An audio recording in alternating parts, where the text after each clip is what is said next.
नाशिकमधील बहुचर्चित शालार्थ आयडी घोटाळ्याचा तपास जसा जसा पुढे सरकत आहे तसं तसं या प्रकरणातील धक्कादायक पैलू एकामागून एक समोर येत आहेत। शिक्षण व्यवस्थेलाच हादरा देणाऱ्या या घोटाळ्यात आता मोठ्या आर्थिक व्यवहाराचा संशय अधिक गडद झालाय। चौकशी दरम्यान आरोपी प्रशांतनं तब्बल 34 बोगस शिक्षकांच्या शालार्थ आयडीसाठी बनावट मान्यता मिळवून देण्याच्या बदल्यात प्रत्येकी 4.5 लाख रुपये घेतल्याची कबुली दिल्याची माहिती समोर आली आहे। या खुलाशानंतर तपास यंत्रणांनी संपूर्ण रॅकेटचा छडा लावण्यासाठी चौकशीला आणखीनच वेग दिलाय। शालार्थ आयडी घोटाळ्यातील तपासादरम्यान समोर आलेल्या माहितीनुसार बनावट शिक्षकांना शालार्थ आयडी मिळवून देण्यासाठी मोठ्या प्रमाणावर पैशांची देवाणघेवाण झाल्याचा संशय व्यक्त केला जातोय। आरोपी प्रशांतनं चौकशीत 34 बोगस शिक्षकांच्या मान्यतेसाठी प्रत्येकी 4.5 लाख रुपये स्वीकारल्याची कबुली दिल्याचं तपासातून पुढे आलंय। या कबुलीनंतर तपासाचा केंद्रबिंदू आता आर्थिक व्यवहार, संबंधित अधिकारी, मध्यस्थ आणि लाभार्थी यांच्यावर गेलाय। बँक खात्यांची पडताळणी, आर्थिक व्यवहारांची साखळी तसेच बनावट कागदपत्रांच्या आधारे शालार्थ आयडी मंजूर करण्यामागे आणखी कोणाचा सहभाग होता याचा शोध पोलीस घेत आहेत। दरम्यान या घोटाळ्याचे धागेदोरे आणखी दूरवर पोहोचण्याची शक्यता तपास यंत्रणांनी व्यक्त केली असून शिक्षण विभागातील कार्यपद्धतीवरही गंभीर प्रश्न उपस्थित झाले आहेत।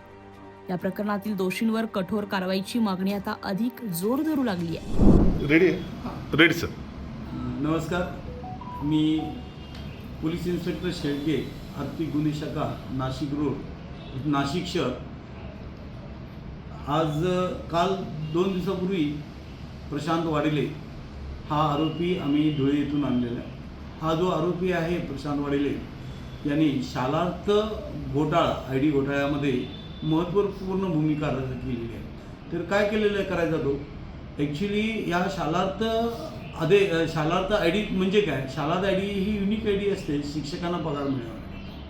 ही 2012 शासनाने एक GR काढून एक GRमध्ये प्रोसिजर कशी असते हे मेन्शन केलेलं होतं आणि त्या पद्धतीने भरती केली जाते। परंतु त्यानंतर ही भरतीप्रमाणे शिक्षक पवित्र प्रणालीमध्ये भरू नये किंवा आधीचे करता येत नसल्यामुळे काही शिक्षकांची इलिगली आणि बनावट कागदपत्रांवर भरती करायला सुरुवात केली। याच्यामध्ये हा जो वाडेले आहे, हा प्रशांत वाडेले हा वैयक्तिक मान्यता मिळवून देण्याचं काम संबंधित शिक्षण अधिकारी यांच्याकडून आहे। याचं काम धुळे आणि नंदुरबार येथे जास्त आहे। नाशिक जिल्ह्यामध्ये आहे, मालेगाव येथे त्याचे एजंट, सब एजंट आहे। हा एक महत्त्वाचा एजंट आहे। हा 8 संस्थांचा आत्तापर्यंत तपासात मिळालेला आहे। 8 संस्थांचा चालक होता, त्यातल्या 7 संस्था शालेय संस्था बंद आहेत, 2 संस्था चालू आहेत। या संस्था नॉन ग्रँटेबल आहेत। या नॉन ग्रँटेबल आहेत, त्याची आम्ही ज्यावेळेला झडती घेतली त्याच्या घरामधून हा शाळेचे जे काही कमी शिक्षक असलेले किंवा कमी विद्यार्थी असलेल्या संस्थांशी संपर्क करून हा मॅक्झिमम तिथं बनावट विद्यार्थी दाखवून तिथली शिक्षक संख्या वाढवून ती शिक्षक संख्या मोस्टली वाढलेली शिक्षक संख्या ही बनावट पद्धतीने भरती करायचं काम हा करत होता। हा सगळ्यात महत्त्वाचा आहे आणि त्या पद्धतीने आम्हाला त्या घरामध्ये कागदपत्रे मिळालेली आहेत। तपासामध्ये आमचा पंचनामा हा जो 7.5-8 तास चाललेला होता। त्या घरामध्ये जी कागदपत्रे मिळालेली आहेत त्या धुळे येथील जागेमध्ये। त्यानंतर हा जो मुख्य आहे या ह्याच्याकडं शिक्षण अधिकारी व उपसंचालक याचे डायरेक्ट संबंध आहेत आणि त्या संबंधातून हा वैयक्तिक मान्यता मिळाल्यानंतर शालार्थ मान्यता मिळवायचा आणि त्या मार्फतीने रजिस्टरमध्ये खोट्या नोंद घेऊन किंवा घ्यायला लावून हा शालार्थ आयडी तयार करून शिक्षकांचे, समजा शिक्षक जर 2024 मधला भरलेला असेल तर त्याची शालार्थ आयडी 19 की 17ची दाखवायचा। ती शालार्थ आयडी वैयक्तिक मान्यता दाखवायचा।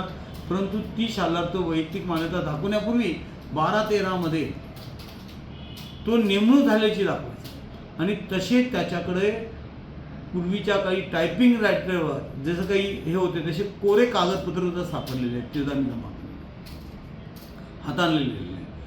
या पद्धतीने खोटे बनावटगिरी करून तो मोठ्या प्रमाणात अजून आत्तापर्यंत आपल्याकडे 27 शिक्षकांची नावं आलेली आहेत। 2 शाळा मोठ्या आहे, त्या शाळेंची नावं आलेले, त्याप्रमाणे माहिती मिळालेली आहे. यांनी त्याचा लॅपटॉप किंवा इतर कागदपत्र कुठे दिलं आहे याचा तपास करणे बाकी आहे. यांनी मोठ्या प्रमाणात फक्त शाळात ID मिळवण्याकरताच नाही, तर मिळाल्यानंतर पाठीमागचा एरियस मिळवण्याकरता मोठ्या प्रमाणात आर्थिक व्यवहार केलेला आहे. हा आर्थिक व्यवहार करताना त्याच्याकडे मिळालेले कोरे चेक्स आम्हाला मिळालेले आहे, त्या ज्या शिक्षकांचे आहे. काही शिक्षकांचे स्टॅम्प पेपर आहे, स्टॅम्प पेपर कोरे स्टॅम्प पेपर्स मिळालेले आहे. त्यामुळं हा सिद्ध होतो की हा एक मोठ्या प्रमाणात एजंट आहे. तसंच याची प्रॉपर्टी खूप मोठ्या प्रमाणात धुळे नाशिकमध्ये आहे. शाळा मोठ्या प्रमाणात बांधलेली आहे. त्याला कुठलीही आर्थिक सोर्स नाही आहे, याचा कुठलाही आर्थिक सोर्स नाही, इतकं बरंच साधन नाही आहे. तरी मोठ्या प्रमाणात बंगला, शाळा, जागा ह्या कशा आल्या ह्याबाबत खूप खोलवर जाऊन तपास करतो. मान्यतेसाठी काही रेट कार्ड ठरलेला होता का? प्रति मान्यता किती रुपये तो घेत होता? आत्ता आम्हाला एका फक्त शिक्षकांनी जबाब दिलेला आहे की त्यांनी हे प्रत्येकी 20 लाख असं घ्यायचं होतं. त्यांनी त्याच्या शाळेचे 6 शिक्षकांची करून घेतले, ते 20 लाख रुपये घेतलेले. आणि पाठीमागचा फरक काढायचा असेल त्याच्यासाठी 50% ती रक्कम घ्यायचा. शिक्षण व्यवस्थेतील पारदर्शकतेवर प्रश्नचिन्ह निर्माण करणाऱ्या या घोटाळ्यात तपास जसा जसा पुढे जातोय तसे तसे नवनवे खुलासे समोर येत आहेत. आर्थिक व्यवहारांची संपूर्ण साखळी आणि या रॅकेट मागील सर्व सूत्रधार समोर येतात का, याकडे आता संपूर्ण राज्याचं लक्ष लागलंय.